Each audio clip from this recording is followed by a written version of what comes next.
teman-teman, kembali lagi di TTS Taruna Talkshow.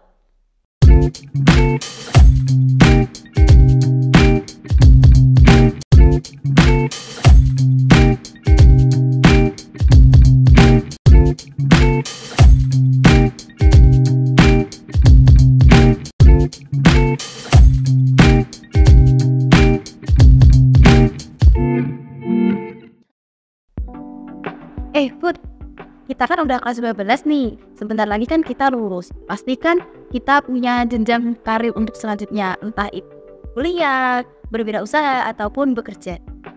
Di episode yang lalu, kita kan udah membahas dengan Busna selaku guru BK tentang kuliah atau kerja. Di episode sekarang, kita akan membahas tentang persiapan bekerja. Wah, boleh itu. Kebetulan aku setelah lulus dari SMK juga mau bekerja loh. Enaknya di episode kali ini kita undang siapa ya? Langsung saja kita panggil bintang tamu kita untuk hari ini, Pak Rudi Setiawan.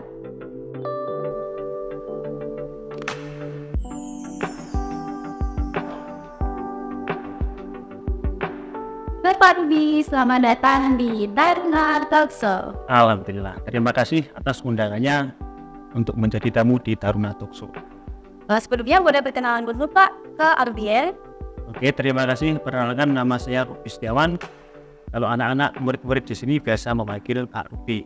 Saya di sini mengajar PKK, yaitu kepanjangannya adalah Pusat Kerja. Menyebut Pak Rudi sebagai guru mapel PKK SMK Taruna.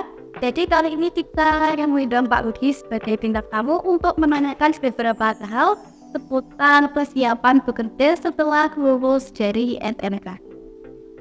Nah, selain itu juga kita kan sebagai Gen Z ya.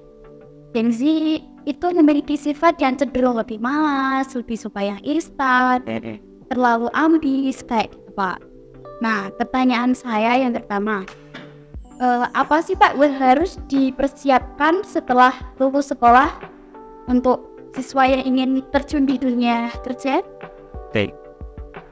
Membahas tentang pertanyaan tadi, aslinya kalau persiapan itu sebenarnya kan setelah lulus sekolah, tapi harus pas waktu sekolah juga dipersiapkan. Makanya kalau di SMK ada jurusan BKK, kalau di SMA kan BK, tapi kalau di SMK itu BKK, Bursa Kerja Khusus, yaitu unit pelayanan untuk penyaluran tenaga kerja dan persiapan bagaimana menghadapi nanti dunia kerja. Nah, kalau untuk Gen Z sekarang ini yang tadi dibilang malas-malasan, ambis atau ambisius ya kan? Itu kita harusnya lebih memperhatikan waktu pengajaran di sekolah.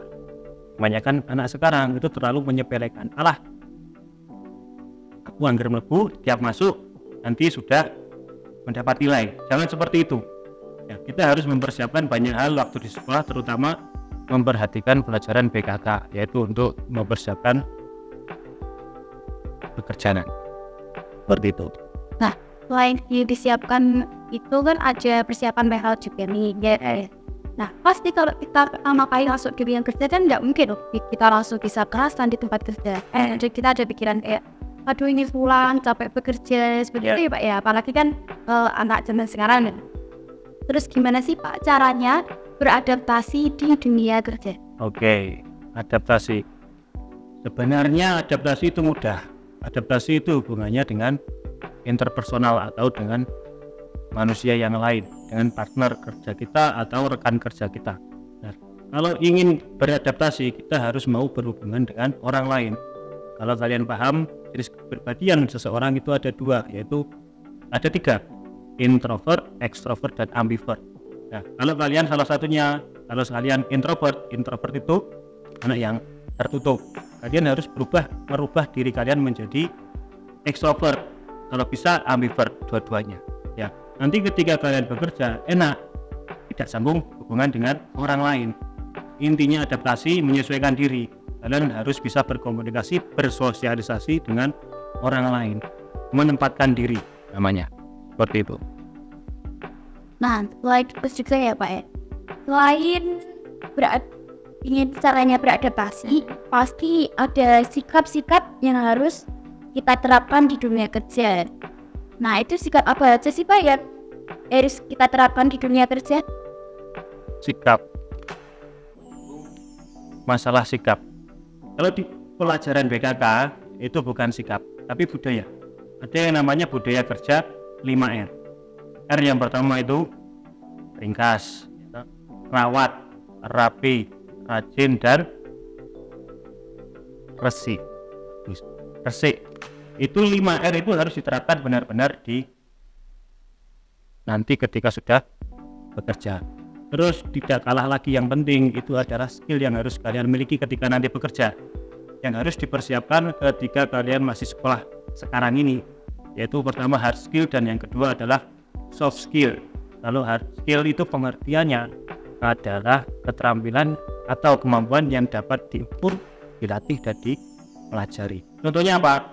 Kalian sekolah ini lulus dapat ijazah, kalian ikut magang, ikut kursus, ikut pelatihan, itu kalau lulus mendapatkan sertifikat kan dapat diukur. Ketika kalian tidak mencakupi kemampuan yang ditarget, berarti kalian tidak lulus. Terus kemampuan bahasa dari kemampuan mengoperasikan komputer itu juga termasuk hard skill.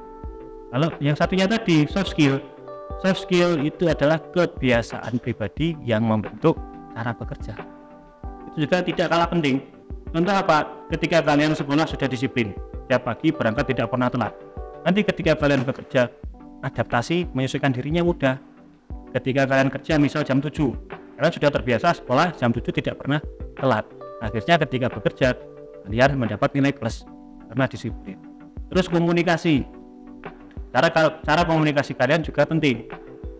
Ketika kalian bisa berkomunikasi dengan rekan kerja, kadang tiap pekerjaan itu bisa dibagi menjadi tim, banyak tim. Nah, ketika kalian punya 3 orang dalam satu tim, kalau kalian tidak bisa berkomunikasi, nanti timnya tidak bisa jalan. Seperti itu. Terus lanjut lagi apa? Misalnya loyalitas. Nah, kalian baru masuk di suatu pekerjaan, tapi kalian ditawari pekerjaan yang lain, yang lebih misalnya PR-nya lebih tinggi. Nah, di situ loyalitas kalian dipertanyakan. Apakah kalian mau tetap di tempat itu atau pindah? Seperti itu contoh beberapa tentang soft skill. Nah, terus kan tadi dikatakan sebagai loyalitas nih kan ditawarin, kan kita sudah bekerja terus ditawarin dengan gaji yang besar. Nah, itu untuk mengatasi atau menghadapinya itu gimana sih Pak? Atau kita harus memilih yang mana sih? Ini sangkut pautnya dengan kenyamanan, ya benar ya, dengan kenyamanan bekerja. Kalau kita melihat dimanapun satu dunia ini, tempat kerja itu tidak ada yang nyaman, kecuali kalian usaha di rumah. Misal kalian ingin ternak kambing sesuai dengan passion. Kalau kalian ikut orang, tidak ada yang namanya nyaman. Yang ada itu dinyamankan, karena kita terus mau belajar. Karena apa? Ya tadi kembali lagi ke adaptasi, ya. Ada teman kerja kita yang toksik. Kalau anak muda sekarang itu bilangnya teman kerja yang toksik, yang mempunyai kebiasaan atau kepribadian berseberangan dengan kita. Kita inginnya seperti ini, tapi anak ini tidak seperti itu. Itu kan nanti bisa memperkeruh keadaan dalam suatu pekerjaan. Kalau bisa, kalian harus bisa menyesuaikan diri, jangan dipedulikan. Kalian fokus dengan tanggung jawabnya masing-masing. Pekerjaan yang penting itu yang harus dipertanggungjawabkan, ya. Jangan mengurusi kehidupan atau pekerjaan orang lain. Tapi ketika kalian sudah tanggung jawab dengan pekerjaannya sendiri, terus ada orang lain meminta bantuan, kalau kalian ada waktu dibantu. Jangan egois, karena itu demi keberlangsungan dan kesuksesan suatu pekerjaan atau perusahaan yang kalian tempati kerja. Nah, bagaimana sih Pak pesan untuk teman-teman kelas 12 yang ingin terjun ke dunia kerja sekarang? Oke, pesan untuk anak-anak yang mau. Pesan untuk anak muda sekarang, kalian harus lebih semangat dan jangan gampang putus asa. Karena apa? Karena daripada zaman dahulu, ketika kalian mencari suatu pekerjaan, kalian harus membuka koran, terus mencari halaman berapa yang bermuatan tentang lowongan pekerjaan. Kalau sekarang tidak, kalian bisa mencari pekerjaan di gadget, di smartphone kalian. Anak-anak sekarang kan biasanya kalau pusing, misal habis di PHK, habis dipecat, itu terus bikin status di WA, di Instagram, di medsos-medsos yang lainnya. Info blogger ya, seperti itu kan. Nah, itu kemudahan untuk memanfaatkan kecanggihan teknologi dalam hal mencari kerja. Jangan gampang putus asa. Banyak lowongan, banyak loker kalian kalau kalian mau berusaha mencari. Tapi kalau kalian cuma diam, tidak akan mendapat pekerjaan. Dan jangan lupa untuk mempersiapkan diri kalian dengan berbagai kemampuan, terutama soft skill dan hard skill tadi. Yang kalian jual adalah jasa kalau kalian bekerja. Ya. Jadi kalian harus profesional. Jangan sampai kalian menuntut yang namanya misal upah atau bayaran tinggi tapi kinerja kalian minim, seperti itu. Kalau bahasa Jawanya harus sumbut. Oke, seperti itu.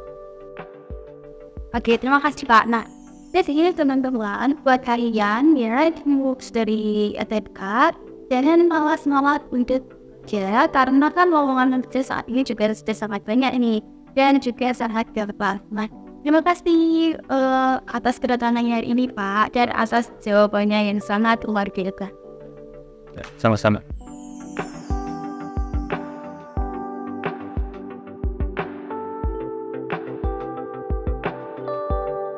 Itu tadi episode TTS kali ini tentang persiapan bekerja.